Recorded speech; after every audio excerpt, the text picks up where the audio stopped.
dan Abraha, dan kemudian kita ada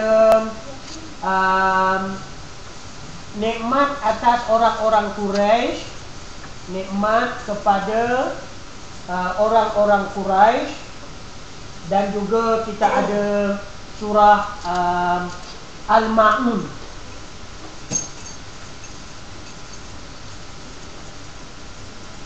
Surah Al-Ma'un, ya. Okey. Jadi sekarang kita nak sambung dengan surah Al-Kautsar. Surah Al-Kautsar pengertiannya yang terlalu banyak daripada kasir. Kautsar daripada kasir ataupun nama sungai. Dekat Hafiz sini pada dekat sini. Jadi kita akan sambung dengan surah Al-Kautsar yang boleh diterjemahkan sebagai sungai dalam syurga ataupun nikmat yang terlalu banyak. Ini lanjutan kepada 3 surah yang ini, seolah-olah berkaitan satu antara lain. Okey, kita sambung dengan surah Al-Kautsar, ya. Minta salah seorang baca. Nak balik dia. Nanti rindu kita seorang tu dia.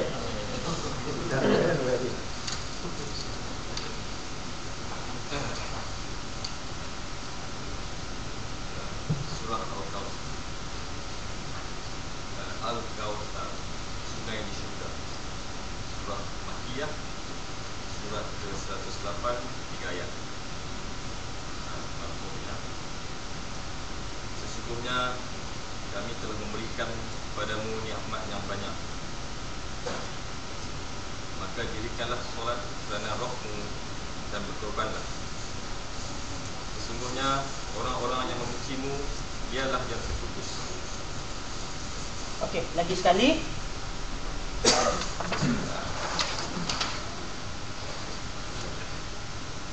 Sesungguhnya kami telah memberikan kepadamu nikmat yang banyak. Nikmat yang banyak.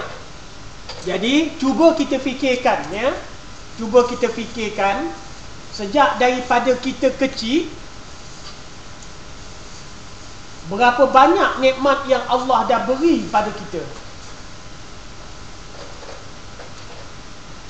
Dan nak tahu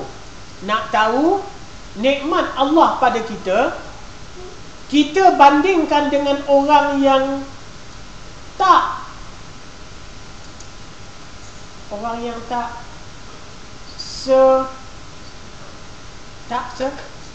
setimpal,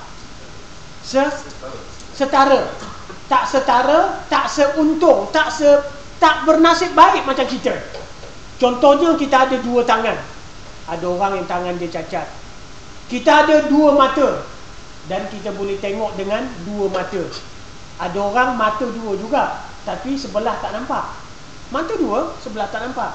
Ada orang mata 2, dua-dua tak nampak.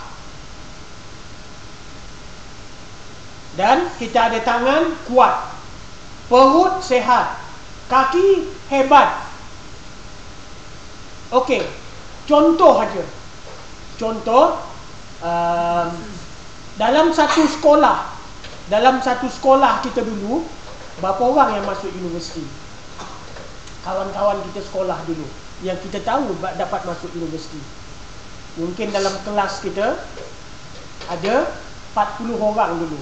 Yang kita tahu masuk universiti 5 orang. 5 daripada 40 orang. Jadi kita top 10. Top 5. Top 5 daripada yang 40 tu.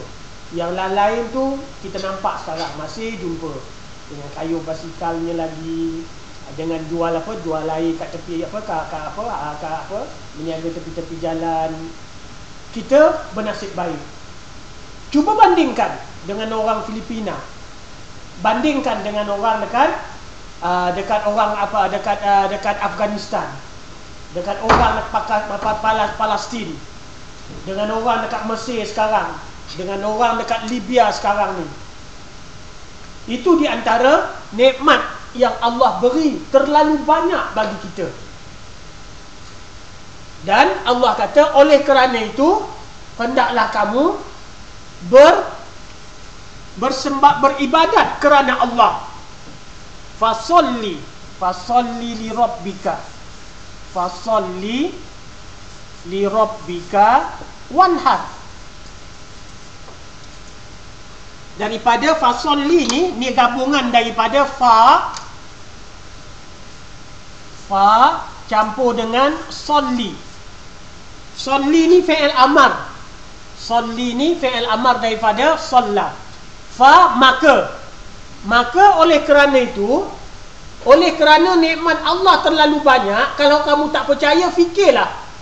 Dalam ayat lain Allah kata, kalau kamu mengira nikmat Allah, kamu tidak akan terbilang betapa banyaknya nikmat Allah.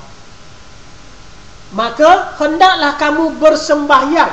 Di sini difokuskan kepada sembahyang, tetapi antara maksudnya ialah maka hendaklah kamu beribadat semata-mata kerana Tuhanmu. Di antara maksudnya nanti kita akan tengok, orang Arab jahiliyah pun beribadat juga. Cuma mereka beribadat mensyirikkan Allah. Jadi disuruh kepada orang Islam beribadat semata-mata kerana Allah. Jangan ada syirik, jangan ada riya. Jadi beribadatlah kepada Tuhanmu semata-mata dan berkorbanlah. Kita sini pun ada hari raya Nahar, hari raya korban kita panggil ya, hari raya korban.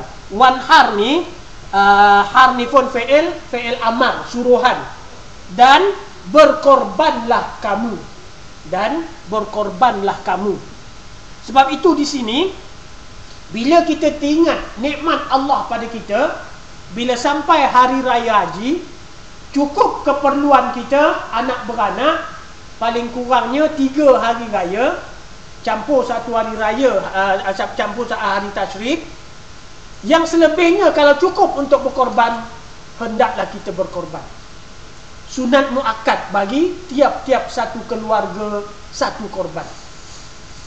Tiap-tiap tahun, okey. Bila cukup untuk tiap-tiap tahun, tiap-tiap tahun berkorban. Kerana mengingat nikmat yang Allah beri kepada kita terlalu banyak.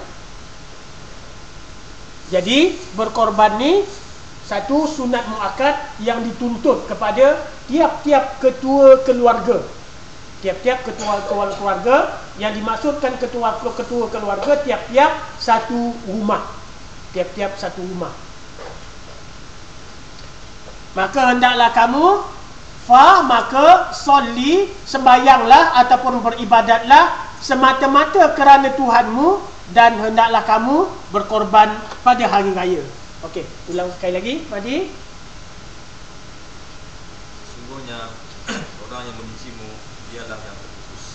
Kita baca huraian. Imam Ahmad meriwayatkan. Imam Ahmad siapa? Ahmad bin Hanbal. Imam Ahmad meriwayatkan dari Anas bin Malik. Dia berkata, Rasulullah SAW mengantuk sejenak, lalu beliau mengangkat kepalanya sambil tersenyum. Baik beliau yang berkata kepada mereka maupun mereka yang berkata kepada beliau, "Mengapa engkau tertawa?" Rasulullah SAW menjawab, "Sesungguhnya belum lama tadi telah diturunkan satu surah kepadaku." Kemudian beliau membaca, Bismillahirrahmanirrahim, Inna a'tainakal kautsar. Ini dengan menyebut nama Allah yang Maha Pemurah lagi Maha Penyayang. Sesungguhnya kami telah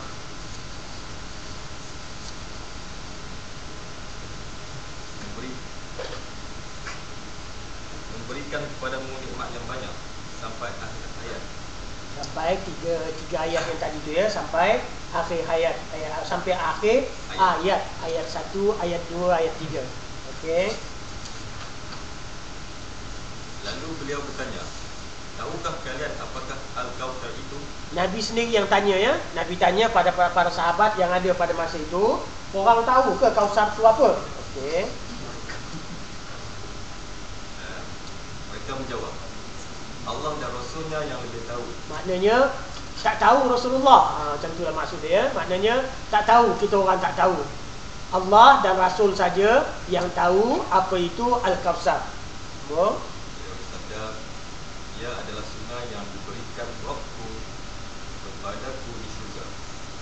Padanya terdapat banyak berkat, di mana pada hari kiamat kelak umatku akan hilir mudik ke sungai itu. Bejananya sebanyak jumlah bintang di langit. Bejana apa? Yes. Macam pinggan mangkuk untuk minum lah ya. Pinggan mangkuk cawan-cawan, gelas-gelas untuk minum, sebanyak bintang di langit. Banyak ke bintang kat langit ni? Okey, menurut ahli astronomi,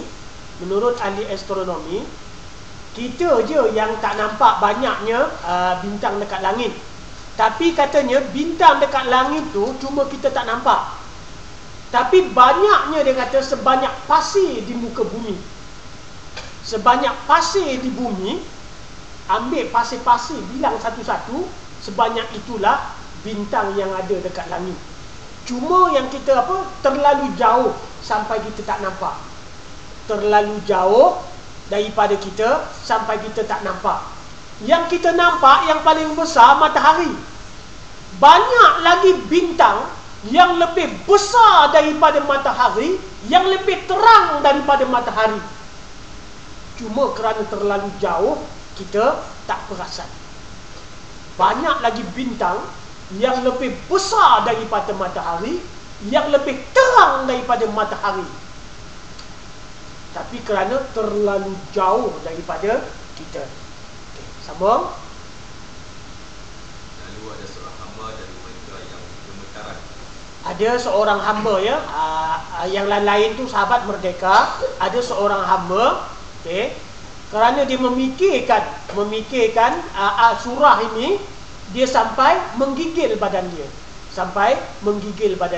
Sama ada kerana takut ataupun terlalu mengharapkan dia dapat sungai Al-Kausar ni, sampai dia menggigil badan dia. Nabi perasan hamba ni, dan Nabi bersabda, sambung. Maka aku katakan, wahai Rabbku, sesungguhnya dia termasuk umatku. Kemudian dikatakan, sesungguhnya engkau tidak mengetahui apa yang mereka lakukan sepeninggalmu. Demikianlah yang diriwayatkan oleh Imam Ahmad. Hadis ini juga diriwayatkan oleh Muslim, Abu Dawud dan An-Nasa'i. Jadi maknanya hadis ni hadis sahih ya. Cuma yang di penghujungnya tu, para sahabat beritahu pada Rasulullah, wahai Rasulullah, kau tak tahu apa yang umat-umatmu akan buat selepas daripada engkau wafat. Pada zaman sahabat tu, alhamdulillah, majoritinya telah begitu patuh kepada Allah. Tapi lepas Rasulullah wafat, kita perhatikan sekarang macam-macam yang berlaku. Jadi walau bagaimanapun, surah ini tetap begitu dan dirakamkan di dalam Al-Quran yang ada pada kita sekarang. Okay, sambung.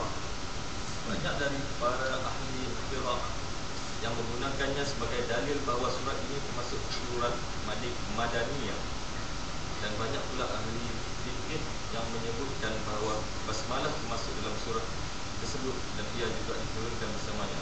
Kerana tadi Nabi bersabda, Allah telah memberikan aku satu surah, dan Nabi mula dengan Bismillahirrahmanirrahim, Inna a'tainakal kautsar. Jadi para ahli fiqh ramai yang mengatakan surah ini, Bismillah tu adalah ayat nombor 1. Bismillahirrahmanirrahim tu ayat nombor 1. Inna a'tainakal kautsar sudah menjadi ayat nombor 2. Kerana hadis sahih antaranya diriwayatkan oleh Imam Muslim, dan Nabi bermula dengan mengatakan Bismillahirrahmanirrahim, Inna a'tainakal kautsar. Itu dia punya maksud dia. Sambung. Imam Ahmad meriwayatkan dari Anas, dia berkata Rasulullah SAW bersabda, aku masuk syurga, dan bila Nabi masuk syurga, dan ternyata aku sudah berada di sungai yang kedua sisinya dipenuhi oleh kemah-kemah mutiara. Okey, kita berhenti sekejap. Nabi kata, aku masuk syurga. Bila masa Nabi masuk syurga? Nabi tak wafat lagi masa tu.